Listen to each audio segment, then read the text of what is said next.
বিশ্বব্যাপী খালেদা জিয়ার জন্য শোক।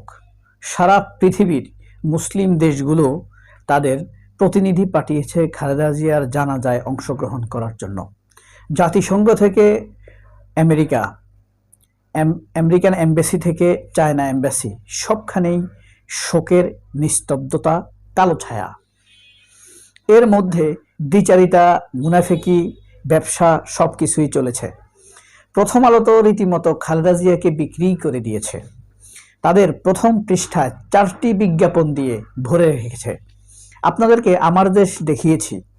আমার দেশ নিজস্ব সংবাদ প্রকাশ করেছে একটি পৃষ্ঠা বাড়তি দিয়ে। খালেদা জিয়াকে নিয়ে তারা কোনো ব্যবসা করেনি, কিন্তু প্রথম আলো ঠিকই ব্যবসা করে নিয়েছে। সেন্টিমেন্টকে কাজে লাগিয়ে তারা বিক্রি করে দিয়েছে খালেদা জিয়াকে পর্যন্ত। এটা অনেকটা রুমিন ফারহানার মতো। রুমিন ফারহানা যেরকম সংসদে গিয়েছে কথা বলার জন্য, কিন্তু সে হাসিনার কাছে প্লট চেয়ে সুযোগ সুবিধা নিয়েছে। এ যেন ফখরুলের মতো। খালেদা জিয়া জেলে বন্দী, খালেদা জিয়ার সাথে অকৃত্রিম বন্ধু, বিপদের পাশে থাকা মানুষ ফাতেমা সবসময় পাশে ছিল। কিন্তু যারা ব্যবসা করার তারা ঠিকই করবে। আপনি বিএনপির মধ্যে অনেক লোক দেখবেন যারা বিএনপির জন্য এখন অতি দরদি হয়ে গিয়েছে। তাদেরকে আপনি 2 মিনিটের যদি একটি স্মৃতিচারণ করতে দেন খালেদা জিয়ার জন্য, তারা সেটা করতে পারবে না। কারণ তাদের সাথে বেগম খালেদা জিয়ার কোনো স্মৃতি নেই। হাতে গোনা 2-1 জনের পাবেন, মারুফ কামাল খানের পাবেন। সে তো খালেদা জিয়ার কাছের লোক ছিল এবং সে বিএনপির অকৃত্রিম লোকই বলা যায়। আবার মুশফিক ফজল আনসারি, অকৃত্রিম পাশে থাকার মানুষ, বিপদের বন্ধু বলা যায় বিএনপির। তাদেরকে আপনি স্মৃতিচারণ করলে দিলে তারা 2-4-10 ঘন্টা বলতে পারবে। কিন্তু এই যে মারুফ মল্লিক, AKM ওয়াহিদুজ্জামান, এখন মাহাদি আমিন, এদেরকে আপনি 1 মিনিটের স্মৃতিচারণ করতে দেন, পারবে না। হাউগা করবে, সেরা বিএনপি, সেরা সেরা সেরা, এটা 100 বার বলবে, কিন্তু আসল স্মৃতিচারণ করতে পারবে না। প্রথম আলোর এই কারবারটা দেখেছেন আপনারা? একটু দেখাই। এই যে প্রথম আলোর প্রিন্ট ভার্সন দেখতে পাচ্ছেন আপনারা। এই যে দেখেন খালেদা জিয়ার 2টি ছবি, মনে হয় যেন কি দরদ না, কিন্তু শেষে এসে দেখেন কি লেখা। একটার মধ্যে হলো বিকাশ, আরেকটার মধ্যে আছে ঢাকা ব্যাংক, অর্থাৎ তারা টাকা কামাই নিছে।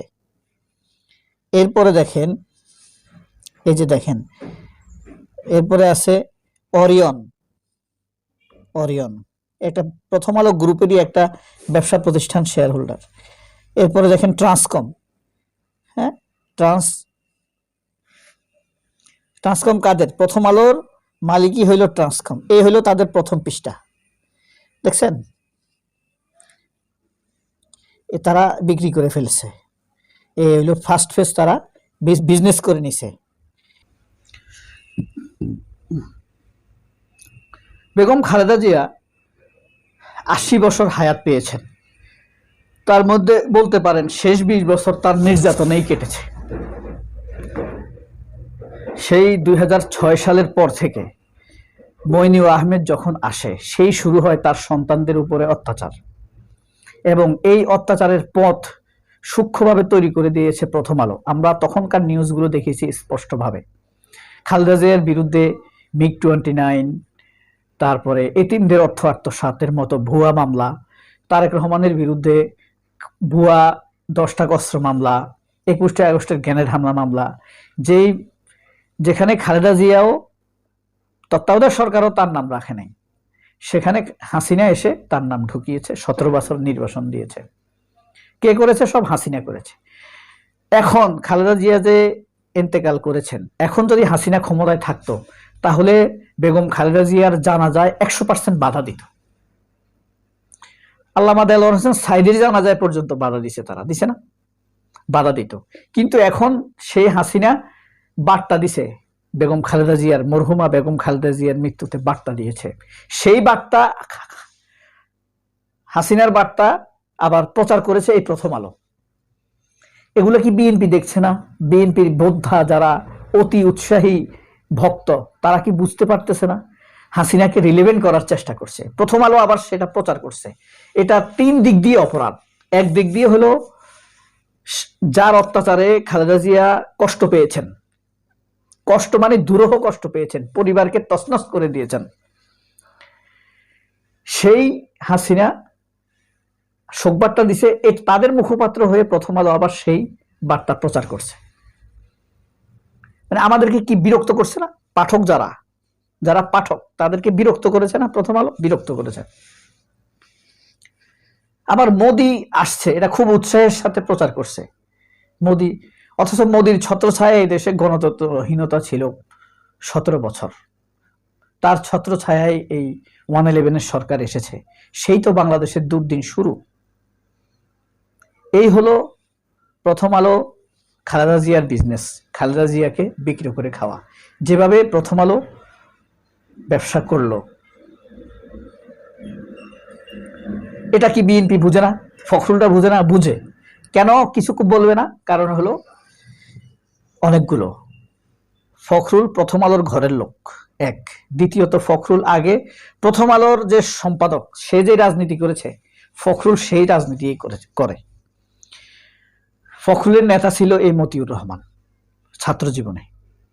তাহলে ফখরুল ঘুরে ফিরে, ফখরুল যতটা না খালেদা জিয়াকে মান্য করত, তার চেয়ে বেশি আন্তরিকভাবে মান্য করে প্রথম আলোর সম্পাদককে, কারণ একই রাজনীতির সঙ্গী। এই যে দ্বিচারিতা, এই যে মুনাফিকি, আপনি কিভাবে মুক্তি পাবেন? এখন যদি অন্য কোনো পত্রিকা না থাকতো, আমরা এটাইকে হয়তোবা স্বাভাবিকভাবে ভেবে নিতাম। প্রথম আলো মাঝে মাঝে দুই একটা নিউজ করে নিরপেক্ষতার ভান ধরে, নিজেদের অবস্থা বদলাইছে, কিন্তু মানুষ না বদলালে তো প্রথম আলো বদলাবে না। মতিউর রহমানকে সরিয়ে দিতে হবে, প্রথম আলো থেকে বিদায় নিতে হবে তাকে, যদি প্রথম আলো টিকতে হয়, মানুষের কাছে থাকতে হয়। নয়তো প্রথম আলো এই জাতিকে ডিস্টার্ব দিয়েই যাবে, হিন্দুত্ববাদ চাপিয়ে দিয়েই যাবে, হিন্দুত্ববাদের কালচারাল ফ্যাসিজম আমাদের উপরে প্রথম আলো চাপিয়ে দিয়েই যাবে। এই থেকে মুক্তির উপায় কি? মুক্তির উপায় হলো চিন্তায়, মেধা, মনন ছাড়া কোনো বিকল্প নেই। প্রথম আলোর যত ডিসক্রিমিনেসি আছে, বৈষম্য আছে, মিথ্যা সংবাদ, সত্য মিথ্যার মিশ্রণ সংবাদ, এগুলোকে নিয়ে কেউ গবেষণা করার জন্য এগিয়ে আসতে হবে। গবেষণা করতে আসলেও অনেক টাকা লাগে। গবেষণা মানে বসে বসে কাগজ কলম ঠোকানা, থুতনির নিচে হাত দিয়ে চিন্তা করা না। গবেষণা মানে হলো তথ্য সংগ্রহ, বিশ্লেষণ, সেগুলোকে উপস্থাপনের উপযোগী করে তোলা। এই প্রথম আলোর মিথ্যা সংবাদ নিয়ে জাতিকে মিথ্যা সংবাদের হাত থেকে বাঁচাবার জন্য কোনো চিন্তাশীল মেধাবীকে অবশ্যই এগিয়ে আসতে হবে, ওসমান হাদির মতো। তবে প্রথম আলোর এই অত্যাচার থেকে মানুষ মুক্তি পাবার একটি সম্ভাবনা রয়েছে। আপনারা যে কোনো কেউ করতে পারেন। অথচ আপনাদেরকে আমার দেশ পত্রিকা দেখিয়েছিলাম না? এই যে দেখেন, আমার দেশ কোনো বিজ্ঞাপন দিয়েছে? দেয়নি। এটাই হলো সম্মান, এটাই হলো সম্মান। প্রথম আলো জীবনেও তাদের চরিত্র বদলাবে না, আমার একটা ধারণা। এই কারণে তাদেরকে ধরতে হবে মুখ চিপটি দিয়ে। এই কারণে আমার খুশি লাগে আগুন লাগানোর কারণে।